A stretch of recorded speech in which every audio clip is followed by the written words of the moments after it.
We were chosen? Dahlia was shocked. She couldn't believe his words.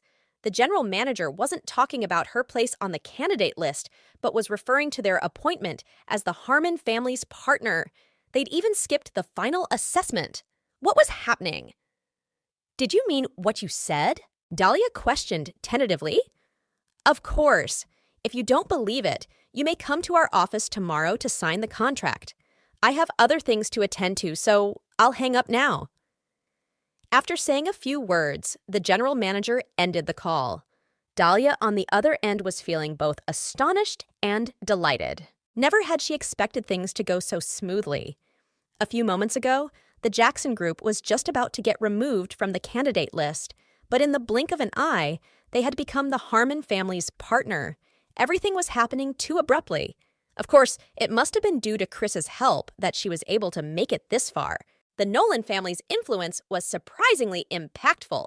Only a phone call was needed to change the Harmon family's mind. Ms. Nicholson, what happened? Did the Harmon family change their mind? Lyra asked. Yes. Dahlia nodded and flashed a rare smile. The general manager of Harmon Group called me just now and said I'm chosen to become their partner. Lyra cheered. Oh my God, I knew you could do it. It's all thanks to Mr. Nolan. This wouldn't have happened without his help, Dahlia said gratefully. That's right. Mr. Nolan is indeed the greatest. He solved our problem with just a few words, praised Lyra. You're exaggerating. It was my father who did the favor, Chris replied with a smile. Although his words sounded humble, the smugness on his face was unconcealable. In fact, he was also somewhat surprised by the news. Since when did his father work so efficiently? Dustin, did you see that? This is the difference between you and Mr. Nolan. Lyra turned to look at Dustin and remarked mockingly. Mr. Nolan can easily secure us the position as the Harmon family's partner with a word. What can you do? Don't I say that?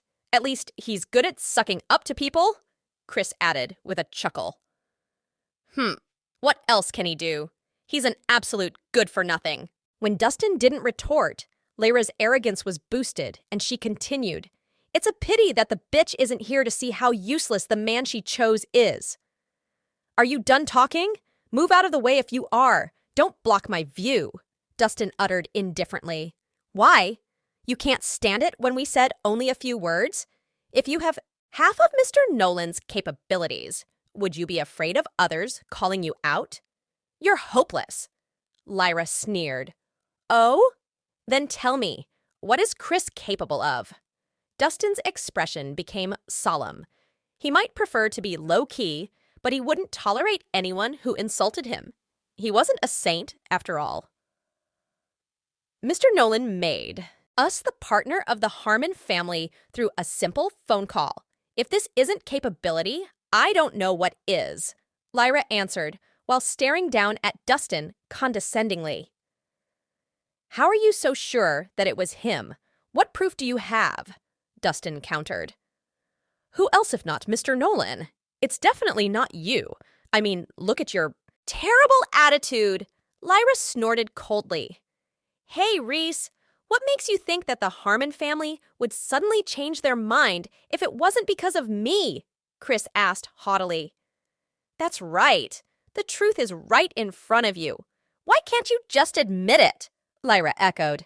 Don't get too conceited. If I were you, I would go and confirm the truth myself before thanking the wrong person, Dustin said, expressionless.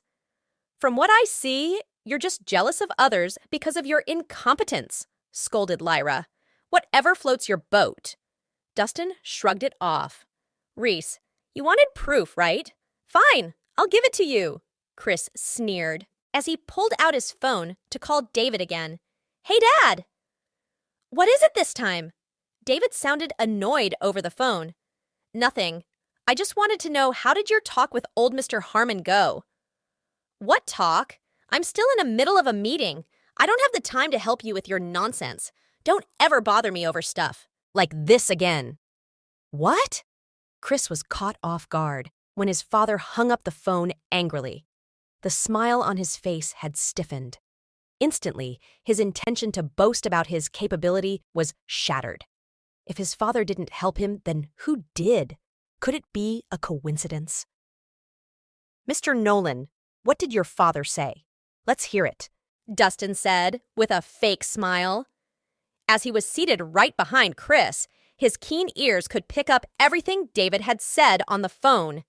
He didn't even need to listen to their conversation to know what was going on. Chris's stupefied expression was self-explanatory. "Mr. Nolan, don't hesitate to tell us. We should let this bastard understand that he could never compete with you," Lyra prompted. Meanwhile, Chris's eye twitched. He pretended to be calm and replied with a dismissive smile. "What's there to tell you about? My father has confirmed that he made a request to the Harmon family and helped us big time. Otherwise, Adalia wouldn't have qualified to be their partner." Hearing this, Dustin frowned deeply as he didn't expect Chris to be so stubborn. How could he lie in front of everyone? "Did you hear that, Dustin? I told you so. But what do you have to say didn't believe it?" "Now?" Lyra barked proudly. "Would you believe me if I told you that Chris is lying?" Dustin questioned back. "Dustin, that's enough!" At this moment, Dahlia couldn't stand it anymore. "Can you drop with your act for once? I know that you're jealous of Chris, but you can't just slander him. Is it so difficult to admit he's good?" Dahlia stood up and yelled, a hateful look on her face. Initially, she didn't wish to argue with Dustin. However, seeing how obstinate he was behaving, she really couldn't bear to watch any further. "Jealous? Slander?" Dustin paused, feeling slightly taken aback. "So that's the kind of person I am in your eyes?" "Look at yourself. Am I wrong?" Dahlia retorted. Her question rendered Dustin speechless.